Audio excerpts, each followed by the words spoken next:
Bonjour à tous, on commence ce tour de la presse sportive par l'immense frayeur hier à Copenhague. Il était 18h43 lorsque juste avant une remise en jeu sur une touche, Christian Eriksen s'est soudain effondré sur la pelouse du Parken Stadium.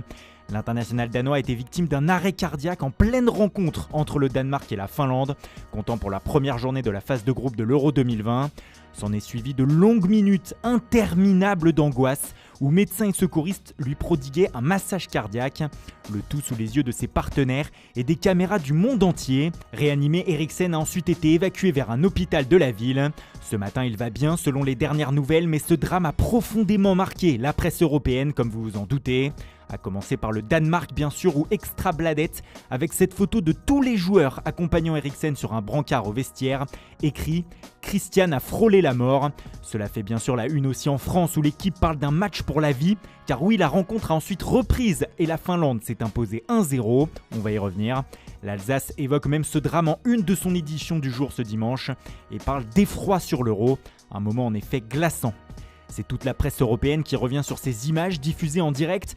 C'est sans doute cela qui a suscité autant d'émotions, la diffusion intégrale de la séquence en direct. C'était l'horreur sur l'Euro, résume le Daily Mail. Et comment voir les choses autrement ? Les coéquipiers d'Eriksen autour de lui pour cacher les soins effectués par les secours, certains en larmes comme Thomas Delaney, puis la femme du milieu offensif rentrant sur la pelouse en larmes dans les bras de Schmeichel et Kier. Les images ont donné des frissons à tout un continent. Cela se ressent dans toutes les unes des principaux quotidiens sportifs européens. Quelle frayeur, s'exclame par exemple As en première page. Une photo de l'AFP reprise ici montrant Eriksen réveillé et conscient a très vite circulé et a rassuré les personnes devant leurs écrans. Le mot frayeur, on le retrouve également en une de Super Déporté qui évoque un moment de panique sur le football européen. Pour Bild, ce samedi 12 juin restera marqué par le miracle auquel nous avons assisté. Un miracle dû en grande partie aux médecins et services de secours sur place. Car oui, la frayeur fut immense, mais quel soulagement lorsque l'UEFA puis la fédération danoise ont communiqué que Christian Eriksen était conscient, réveillé et qu'il avait même pu parler à ses coéquipiers. Il a été tout simplement sauvé, comme le titre le Sunday Times ce matin. Les héros de ce sauvetage ont d'abord été ses coéquipiers et l'arbitre qui ont réagi en quelques secondes après qu'il se soit effondré sur la pelouse. Simon Kjær notamment lui a empêché d'avaler sa langue et l'a mis en position latérale de sécurité. Puis lorsque son état s'est aggravé, ce sont les médecins et les services de secours qui l'ont sauvé, comme l'écrit Mundo Deportivo ce matin, en lui prodiguant notamment plusieurs massages cardiaques afin de lui sauver la vie.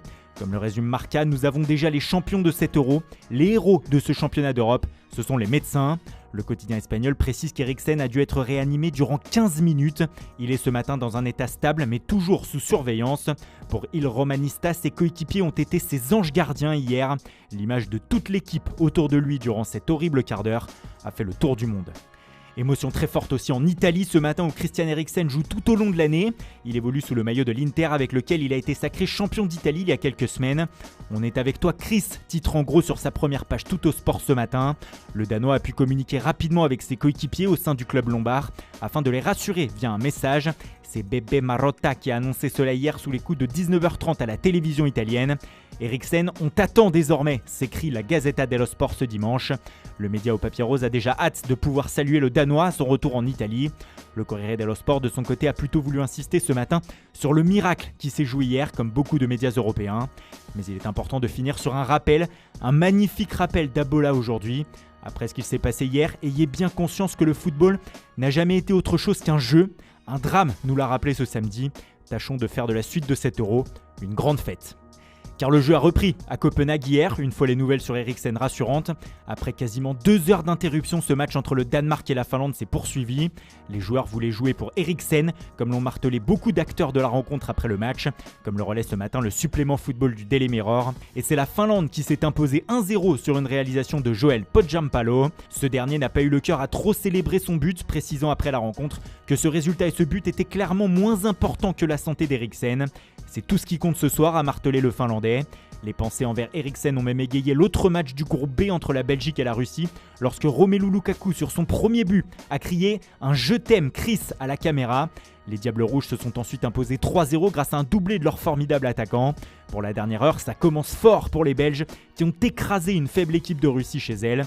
A noter cependant un point noir pour la Belgique, la sortie sur blessure au visage de Timothy Castagne, dont l'Euro est terminé, a déclaré Roberto Martinez en conférence de presse d'après-match. Il y avait aussi un troisième match hier en début d'après-midi entre le Pays de Galles et la Suisse, rencontre qui se disputait en Azerbaïdjan à Bakou et comptant pour le groupe A. Eh bien, il n'y a pas eu de vainqueur, match nul 1 partout et mauvaise opération, notamment pour la Suisse qui menait 1-0. Ce n'est pas suffisant, titre le NZZ Am Sonntag ce matin. En revanche, du côté du Royaume-Uni, on se réjouit plutôt de ce point du nul pour les Gallois grâce à un but de Moore. C'est ce qu'écrit le supplément football du Daily Star, résulte ce matin. Voilà, c'est tout pour ce matin. Merci pour votre fidélité. Bonne journée à tous et rendez-vous tout à l'heure pour notre édition du JT Foot Mercato avec Antoine Graland.